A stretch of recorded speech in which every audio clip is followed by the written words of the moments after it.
mengaku anak Tuhan, tapi kalau udah lihat pohon tagoyang sedikit di malam hari, beliau setan.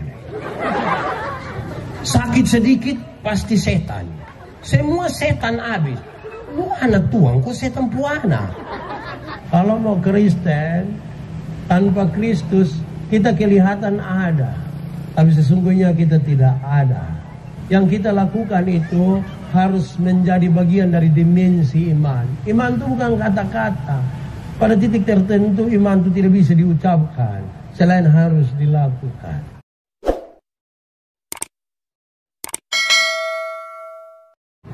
Saudara-saudara, mari belajar.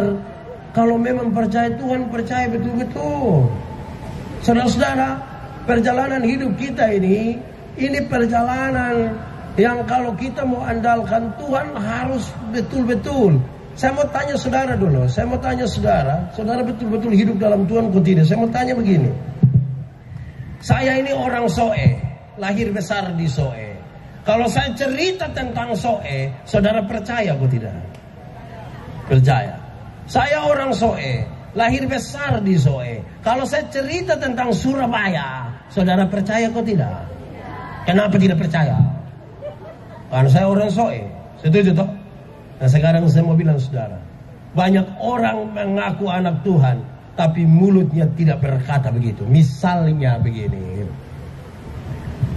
dia mengaku anak Tuhan, tapi kalau udah lihat pohon tagoyang sedikit di malam hari, beliau setan. Sakit sedikit pasti setan. Semua setan habis. Lu anak Tuhan kok setan puana. Kalau mengaku anak Tuhan, mulut lebih banyak bicara tentang siapa? Bukan tentang ini mengaku anak Tuhan sedikit-sedikit. Pak, jangan lihat begitu Pak itu. Be paling jengkil kau jalan kalau bilang Bapak, ini anak ini dia mata terang Bapak. Kok kenapa? Pokoknya dia udah bilang, lebih mata gelap tuh lebih jalan sah. Semata terang nih lihat semua bermasalah. Satu pertanyaan penting bagi kita, saudara. Boleh jawab. Kita takut setan atau setan takut kita? Jawab. Kita takut setan atau setan takut kita? Atau kita dan setan bakas takut? Kadang-kadang kita kas takut setan, kadang-kadang setan kas takut kita. Yang benar mana? Kita takut setan atau setan takut kita? Yakin? Yakin betul? Awas dia ada yang ngaruh.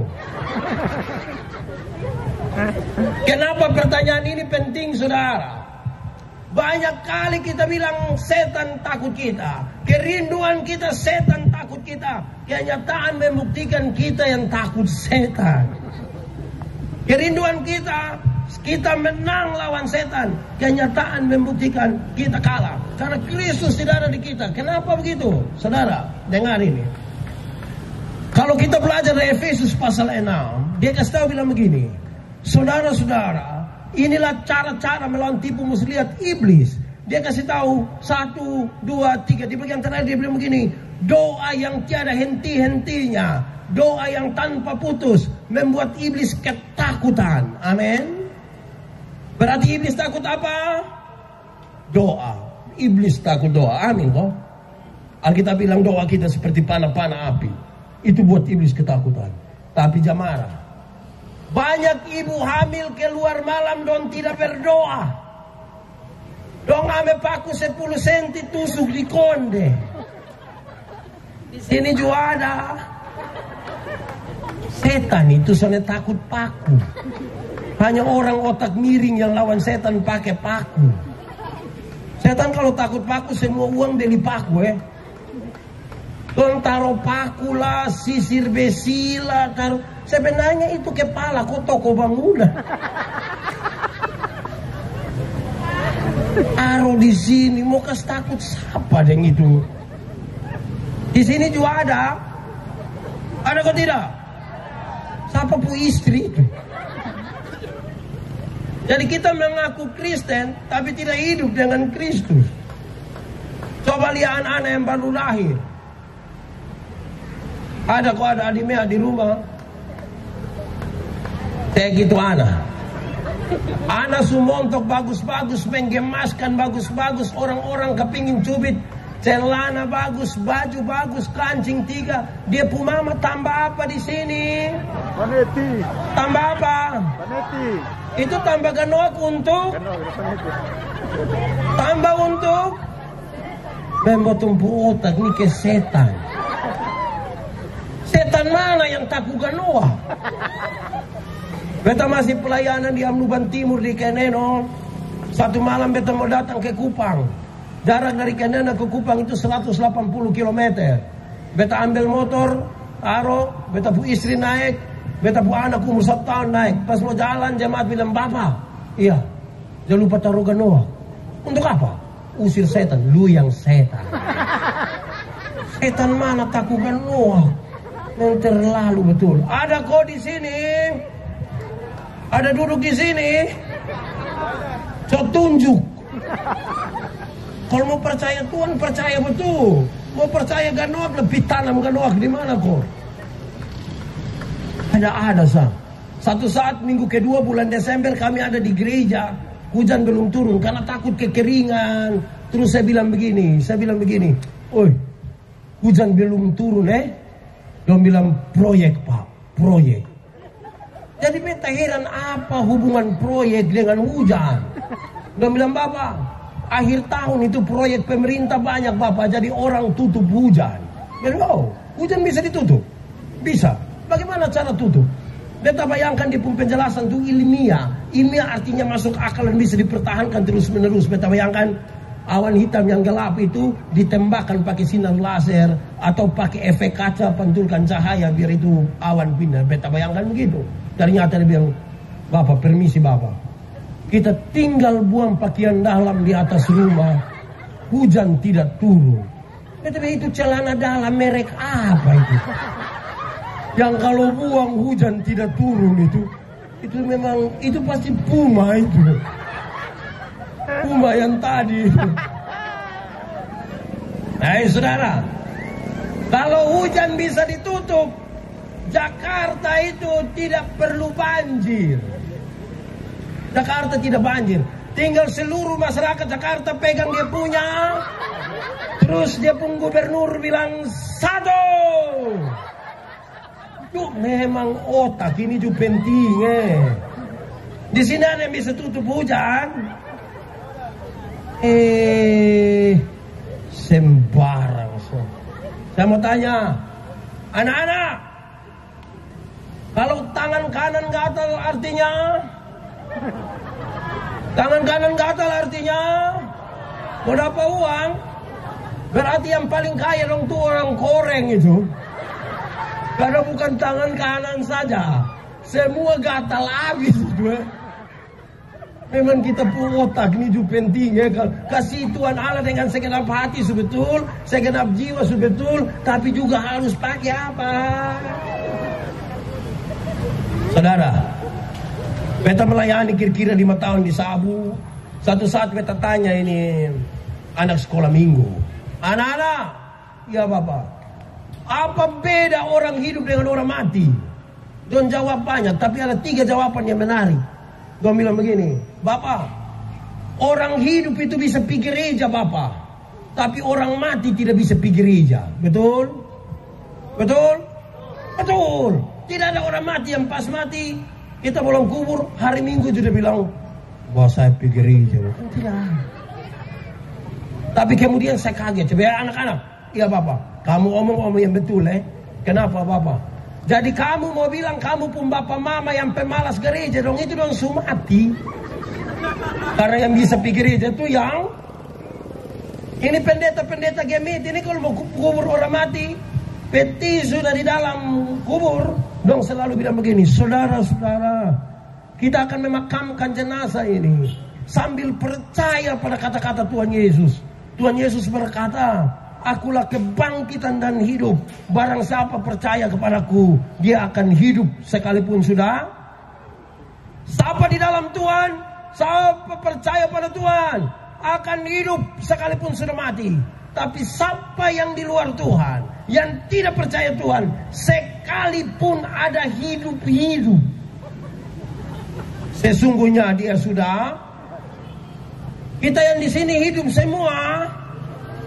Pantas kok gereja penuh terus Saya mau tanya dulu, ibu-ibu, kenapa ini malam atau 2 malam ini ibu-ibu lebih banyak dari bapak-bapak? Ini don janda semua. Ini suami donju 1. Beta berkhotbah di pedalaman TTS. Beta bilang orang timur itu kenal 2 macam bunyi gong. Bunyi gong yang pertama bilang begini, teng, teng, teng, teng, teng, teng. Itu bunyi lonceng gereja. Dan setiap kali dengar bunyi lonceng gereja, ada banyak suami bilang di depu istri, bilang, mama, om naokit, lu pikas kita. Tapi ada bunyi gong yang kedua, itu dia pun tempo sedikit lebih cepat. Dia pun tempo bilang begini, titu, titu, titu, titu, titu, titu, titu, titu. Itu bunyi gong apa? Bunyi gong apa? Pesta. Waktu dengar bunyi gong pesta, suami-suami yang tadi bilang mama hom naokit, sekarang dia ganti mama hom paokit. Lu tunggu kau bete yang pi. Itu besok baru dia pulang. Di sini juga ada fam apa? Siapa pu suami itu?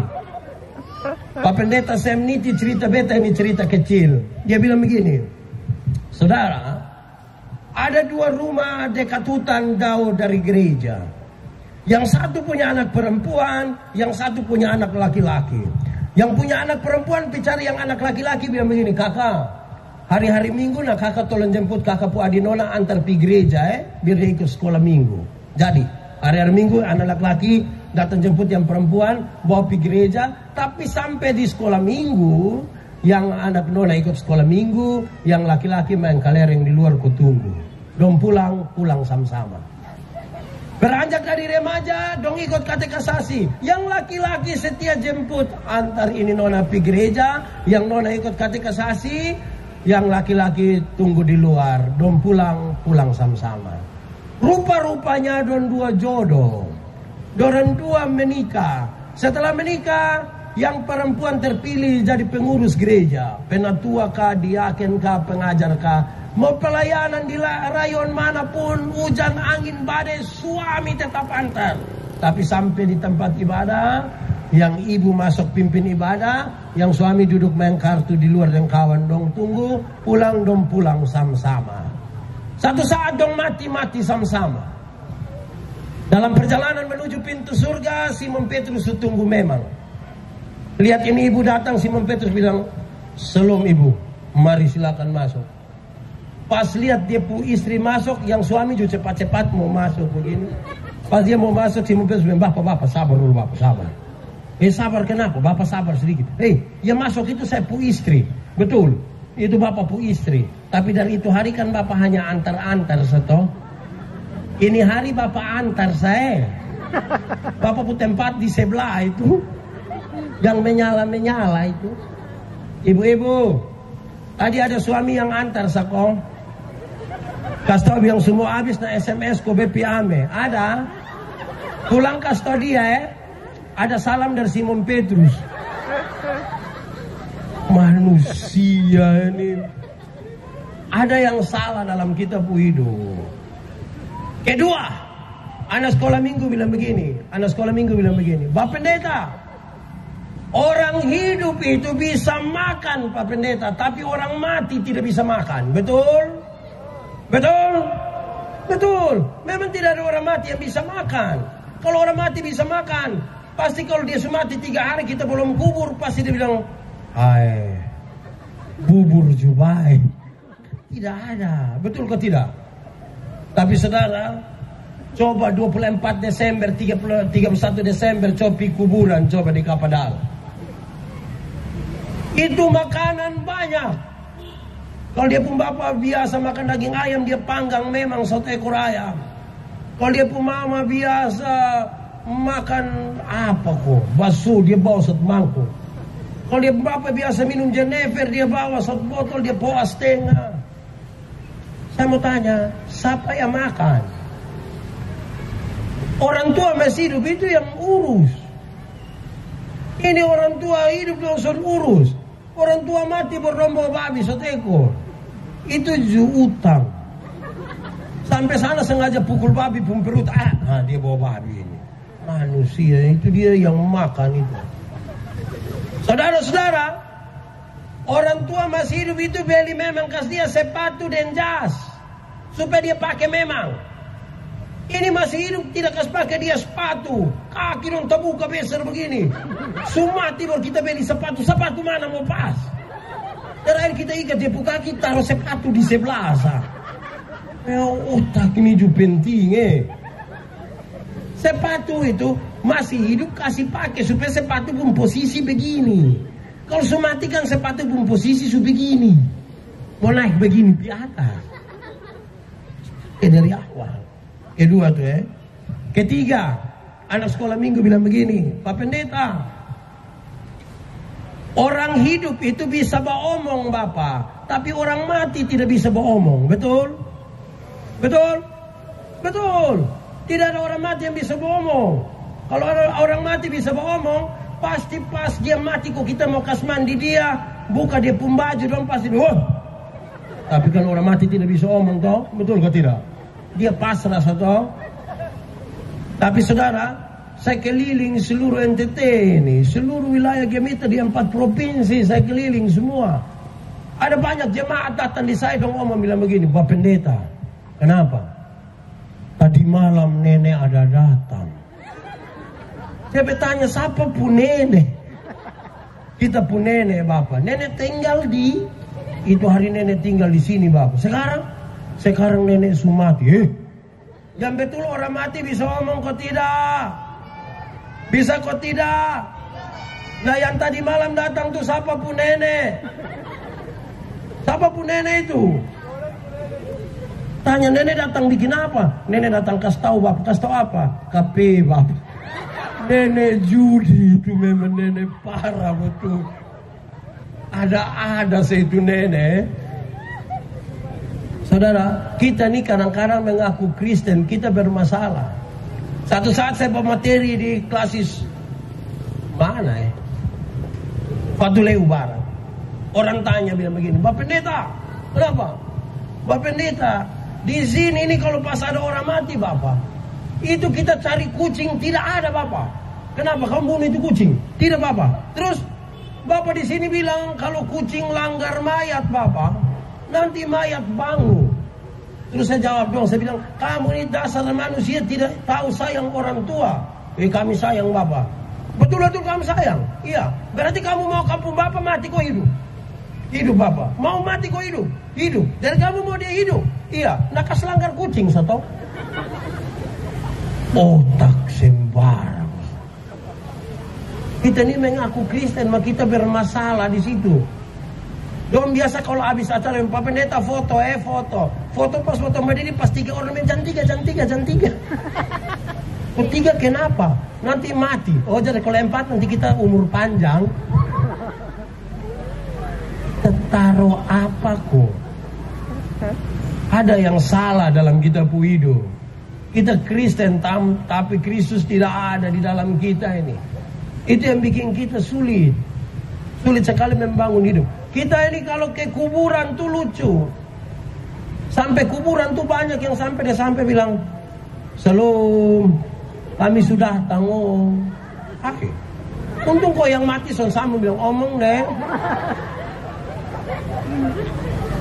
Ada makanya kalau mau percaya betul. Percaya macam ke setan tuh yang macam begitu.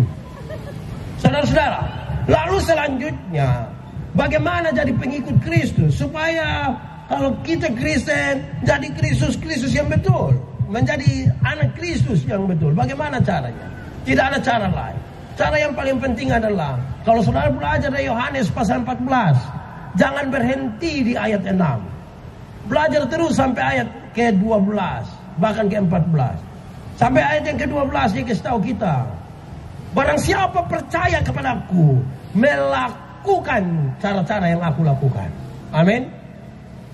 Siapa percaya Tuhan, bukan hanya omong, melakukan. Saya ingin pakai cara-cara praktis untuk kasih tahu kita bahwa kalau mau ikut Yesus, menjadi pengikut Kristus, di mana Kristus tinggal di dalam kekristenan kita, hal ini harus dilakukan. Satu saat Yesus urus seorang perempuan berzina yang kena tangkap. Supaya pulang kalau suami berzina, nah istri berzina, urus pakai cara Kristus kalau kita mengaku pengikut Kristus. Ada seorang perempuan berzina kena tangkap. Dorang bawa dia kepada Yesus. Menurut aturan setempat, ini perempuan harus dilempar dengan batu sampai mati. Tuhan Yesus duduk korek-korek tanah sedikit. Tuhan Yesus bilang begini, siapa rasa diri tidak berdosa, silahkan ambil batu dan lempar duluan. Ada yang lempar? Ada yang lempar? Yesus tanya, dong di mana? Dong pulang semua Bapak. Terus Yesus ucapkan kalimat yang penting ini. Yesus bilang begini, engkau pergilah dan jangan berbuat dosa lagi. Pergilah dan jangan buat dosa lagi. Yesus tidak kompromi dengan dosa. Dosa tetap dosa. Tetapi kepada pendosa yang berzina ini, Yesus beri kesempatan baru. Masa lalu tidak bisa dirubah, tapi masa depan bisa dirancang dalam Kristus. Amin. Sekarang saya mau tanya, hai suami-suami yang mengaku pengikut Yesus, kalau sebentar pulang ketahuan istrimu ada berzina dengan laki-laki lain, sudah bisa urus pakai cara Yesus kok? Mama, pergilah dan jangan berbuat dosa lagi. Bisa. Ini suami dong akan bilang, Mama, pergilah dan jangan pulang lagi. Benai ame lu cincang ke semua. Begitu merantai salib besar. Ibu-ibu, Anda mengaku pengikut Yesus, sebentar pulang ketahuan suamimu berzina dengan perempuan lain, sudah bisa urus pakai cara Yesus kok? Papa, pergilah dan jangan berbuat dosa lagi. Pasti Bapak bilang, puji Tuhan. Bapak doni jus satu. Saudara-saudara, banyak ibu-ibu tidak begitu. Banyak masalah rumah tangga yang kami urus, ibu-ibu yang ketahuan suaminya berzina, dong bukan bilang pergilah dan jangan buat dosa lagi. Ini ibu-ibu dong berdiri bapaknya di pintu baru bilang begini, lu kira lu sendiri yang bisa? Lu jangan lihat umur 40 tahun begini Bapak, mah berapa yang kecewa. Kalau urus model begini, berhenti. Kristus tidak ada di dalam kita. Kedua, saudara, satu saat Yesus urus orang bakalai baku rampas jabatan. Murid-murid bertengkar, siapa yang paling besar di antara mereka, supaya nanti kalau ada yang baku rampas jabatan tahun 2019, urus pakai cara Yesus. Murid-murid sementara bertengkar, siapakah yang terbesar di antara mereka? Yakobus bilang dia, Petrus bilang dia, Yohanes bilang dia, Andreas bilang dia. Yesus tidak marah. Jabatan itu kebutuhan, tapi prosesnya menjadi penting. Yesus ambil anak kecil satu, datang taruh di antara mereka. Terus Yesus bilang begini, barang siapa mau jadi yang terbesar di antara kamu, hendaklah dia menjadi yang selesai. Tidak pakai pendekatan dan sekta, tidak pakai bawa ayam, tidak pakai pikas tahu yang kita dua saudara bang. Saudara apa? Saudara ada muka beda. Saudara tahun 2009 yang lalu saya ketua Panwaslu. Saya bikin ketua Panwaslu. Saya juga heran itu. Datang 1-2 caleg, orang tanya saya, Bapak Pendeta, ya, kira-kira saya bisa jadi anggota dewan kok tidak? Saya bilang yang macam Bapak begini tidak bisa. Hei, kok Pak Pendeta pun yakin sekali? Saya yakin. Kenapa? Kok Bapak ini saya minta tolong jadi majelis, jadi penetua diyakin yang urus 20-23 kakak. Saya Bapak tidak mau. Ma Bapak mau urusin dunia ini, saya yakin tidak jadi. Habis pemilu dia tidak terpilih, dia bicara saya, Bapak Pendeta. Kenapa? Ternyata Bapak Pendeta mulut panas. Saya bilang ini tidak mulut panas. Anda yang tidak terbiasa setia pada perkara-perkara yang firman Tuhan berkata, Kalau engkau setia pada perkara-perkara yang kecil, kepadamu dianugerahkan perkara yang besar. Anugerahkan itu artinya duduk diam-diam, dia kasih kepadamu. Amin. Itu hidup dalam Kristus. Ketiga, satu saat Yesus urus sebuah kesenjangan sosial. Yesus urus dengan kalimat yang sedikit mengerikan. Supaya kalau habis ini ada yang bisa begitu, kita coba.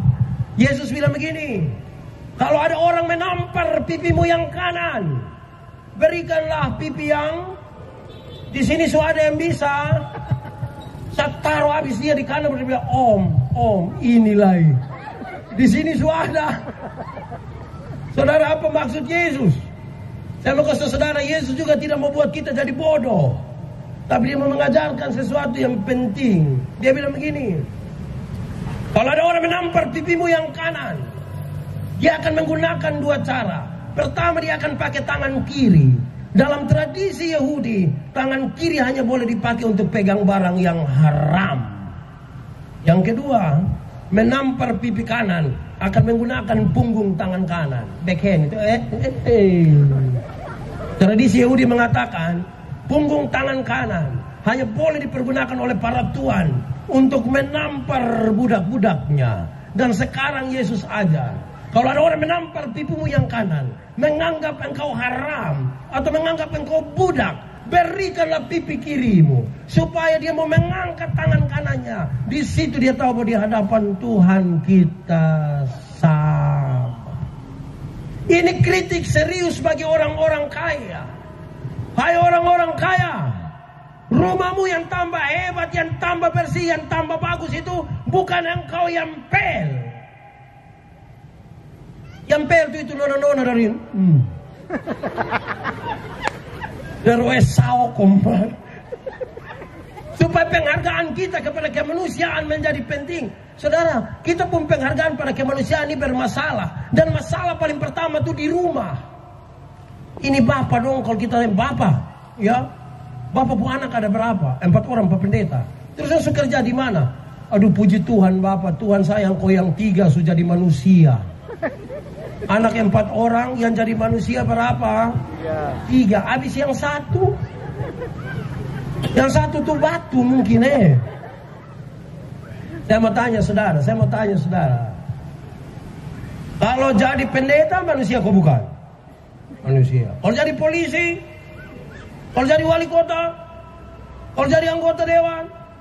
Tapi kalau kamu tamat SMA, kau tidak ada kerja, kampung bapak bilang kamu bukan manusia. Makanya banyak anak cari kemanusiaan don di pinggir jalan. Woi anak-anak, dengar. Motor yang kamu pakai itu pabrik yang buat. Sistemnya modern. Yang kerja di pabrik itu orang-orang otak bagus semua, pintar-pintar. Makanya dong tahu memang gas di mana, rem di mana, speedometer ke mana, ban, velg, knalpot, semua dong tahu memang. Tapi kita pun anak dong yang tidak lulus semua mata pelajaran ini. Dong juga reparasi motor. Akhirnya motor bunyi kayak orang gila. Wah. Setiap kali bosan lewat satu kampung kok motor bunyi wah, itu orang pun doa hanya 1. So mati baik. Itu hanya sekedar mau cari pengakuan diri. Wih berhenti. Ini anak donju 1. Ajar dong Tadi malam kita di Kuanino saya bisa tidur bapak. Kok kenapa kamu tidur? Bapak kok ini anak muda rompong gas motor nih bapak. Polisi su tembak peringatan, su gas air mata, tetap dong gas. Tahu mau salah bapak, siapa bapak? Berarti bapak do ya salah. Kok kenapa kami yang salah lah bapak? Kok bapak do yang beli motor nah? Coba kalau ditarik bapak do jam beli kurang pakai kayu sama sampai pagi. Tidak mungkin. Ini anak dong ini juga apa kok? Satu saat Yesus urus sebuah dilema pajak. Itu pertanyaan menarik. Itu urusan dimulai dari sebuah pertanyaan bilang begini, boleh bayar pajak kepada kaisar atau tidak? Pertanyaan itu serius. Kenapa? Kalau Yesus bilang bahwa boleh bayar pajak kepada kaisar, maka ribuan orang pengikut Yesus akan meninggalkan Yesus. Karena pajak waktu itu terlalu mahal. Terlalu mahal. Kita pusapi 10, yang 9 pajak. Tapi kalau Yesus bilang tidak boleh bayar pajak kepada kaisar, maka dia dianggap memprovokasi masyarakat untuk lawan pemerintah. Dia pasti akan ditangkap. Maka bagaimana sekarang Yesus bilang? Yesus bilang begini, tunjukkanlah kepadaku koin untuk pembayaran pajak itu. Yesus tanya, gambar dan tulisan siapa ini? Kaisar. Berikan kepada kaisar apa yang wajib kamu berikan kepada kaisar. Tapi berikanlah kepada Tuhan apa yang wajib kamu berikan pada Tuhan. Itu bukan soal perpuluhan. Itu bukan soal uang. Gambar dan tulisan siapa ini? Kaisar. Karena tertulis Maximus Viriode. Kasih karena ada dia penggambar dan tulisan. Tapi Alkitab mengatakan, kamu adalah gambar dan tulisan Allah. Berikan uangmu pada kaisar, tapi berikan dirimu pada Tuhan, bukan uang. Di sorga tidak ada kios jual supermi. Kita tidak kumpul uang dari supermi di sorga. Jiwa itu yang paling berharga. Dan itu yang kita mau kasih di Tuhan. Supaya jangan ada yang bilang, Pak Pendeta, saya memang tidak pi gereja Bapak, tapi saya pun persembahan pi setan. Saudara-saudara, itu serius. Kalau tidak kita sulit untuk mengucap syukur. Kadang-kadang kita tidak mengimani apa-apa di sini. Ini anak-anak muda dong ini satu. Lakukanlah sesuatu yang kita tahu dan pasti. Saya suka pakai lagu ini untuk kasih tahu anak-anak muda kita sekarang bermasalah dalam kegalauan yang serius. Anak-anak muda, saya kasih tahu kamu, di zaman kami yang umur 40 ke atas ini, kami pulagu tuh jelas gereja tua. Waktu itu pas ibadah pemuda, botong balia, botong basuka, tidak ada SMS, kami omong. Kadang-kadang pakai surat cinta, tulis bilang, semoga didapatkan adinda. Tapi realistis kami pulagu. Daripada kamu pulagu, tidak realistis. Saya jengkel kalau ini andong bangun kau udah menyanyi. Kamu berbohong, aku pun percaya. Bayangkan itu. Tipu percaya itu. Aneh. Boleh sambung. Kamu lukai, tak peduli. Coba kau pikir, di mana ada cinta seperti. Memang tidak ada, hanya lusa yang bikin begitu. Tidak ada itu. Dia pun lanjutan lebih parah. Kau tinggalkan aku tetap di sini. Kau dengan yang lain, ku tetap setia. Itu gila. Orang deh orang lain lu setia. Siapa ajar lu ini? Baru bikin status ku tunggu jandamu. Beta pun teman satu orang Jepang. Beta begini-begini orang Jepang pun teman. Beju heran gitu. Suatu saat dia bilang beta begini, Pak Pendeta, ya beta heran dengan orang Indonesia. Beta bilang kenapa? Memangnya di Indonesia mujizat banyak jadi yang kau heran. Dia bilang tidak, orang Indonesia ini kalau kita baca di KTP, pekerjaan petani, pekerjaan petani, pekerjaan petani, pekerjaan petani. Tapi cari di kebun tidak ada. Bebe, oh sama, yang pelajar donjo sama, pekerjaan pelajar, pekerjaan pelajar, pekerjaan pelajar. Tapi kalau dengar libur, dong bikin pengucapan syukur. Kalau kasta bilang besok masuk kembali, malam dong bikin surat sakit. Tapi kalau kita tanya, adek, cita-cita apa? Dokter Bapak. Itu dokter hewan juga tidak jadi. Mari pakai waktu yang baik. Saudara, tidak ada cara lain untuk ikut Kristus kalau tidak berproses dengan baik. Amin kok. Terima kita pun hidup apa ada. Bersyukur itu tanda kita ikut Tuhan. Bersyukur. Bersyukur. Kadang-kadang beta pikir orang tahu cara kumpul uang tapi tidak tahu cara bahagia, kan dia tidak tahu bersyukur. Kumpul uang banyak-banyak tidak pernah jalan-jalan di Surabaya. Satu saat di Surabaya dia telepon beta, Pak Pendeta, saya di Surabaya nih, wih enak ya pasiar-pasiar. Tidak Bapak. Terus saya di rumah sakit Dr. Sutomo. Sudah perujukan do baru pi. Kita tahu cara kumpul uang, tapi tidak tahu cara bahagia. Mengucap syukur menjadi cara paling baik. Kenapa begitu? Saya kutip Pak Pendeta Paulus Wiratu pun kalimat. Dia bilang begini, saudara-saudara, Kita mau pergi gereja, kita pusing mau pakai sepatu apa, merek apa, warna apa. Karena kita pun pilihan sepatu terlalu banyak. Orang lain jangankan sepatu, kaki saja dong tidak ada. Kita bertingkah sepatu, orang lain tidak ada kaki. Jadi kalau saudara masih ada kaki, walaupun pica-pica, bersyukurlah. Karena orang lain tidak punya, kita masih punya, walaupun mau pica-pica jadi lihat kawan di sebelah. Tapi bersyukur itu penting. Sikap kita terhadap berkat lebih penting dari itu berkat-berkat. Kita bayangkan saudara, kita nih kalau jalan kaki kita berdoa, Tuhan, kenapa? Kalau bisa kasih sepeda satu kok. Tuhan kasih sepeda satu, dia naik 2-3 bulan dia berdoa ulang, Tuhan, naik sepeda memang enak Tuhan, tanjakan di bawah situ. Itu kita pun betis dan besar ke paha. Jadi lupa mau. Kalau bisa motor satu kok Tuhan. Tuhan kasih motor satu, dia naik kira-kira 5-6 bulan dia berdoa ulang, Tuhan, ya, lu naik motor memang enak Tuhan. Tapi beta pu istri berat 80. Anak dong 3 orang baru montok-montok semua Tuhan. Setiap kali motor bunyi bawa masalah baru dalam kami rumah tangga karena semua mau naik. Jadi lupa mau. Kalau bisa oto satu Tuhan, biar pick up saja baik. Tuhan kasih oto satu, dia naik setahun dia berdoa ulang, Tuhan, naik oto memang enak Tuhan. Ibu juga naik, dia duduk paling muka. Tapi anak nona yang pertama sukain orang rote, Tuhan dan tinggal di rote. Mana mau pi rote pakai oto Tuhan. Dan lupa mau. Kalau bisa kasih kapal feri satu Tuhan. Tuhan kasih kapal feri satu, dia naik pi rote sekali, lihat anak mantu, lihat cucu, pulang dia berdoa ulang, Tuhan, ya. Naik feri memang sampai rote Tuhan, tapi dipukul afu tuh Tuhan, Jadi lupa mau. Kalau bisa helikopter satu Tuhan, mintalah. Tapi sikap kita terhadap berkat lebih penting dari berkat-berkat.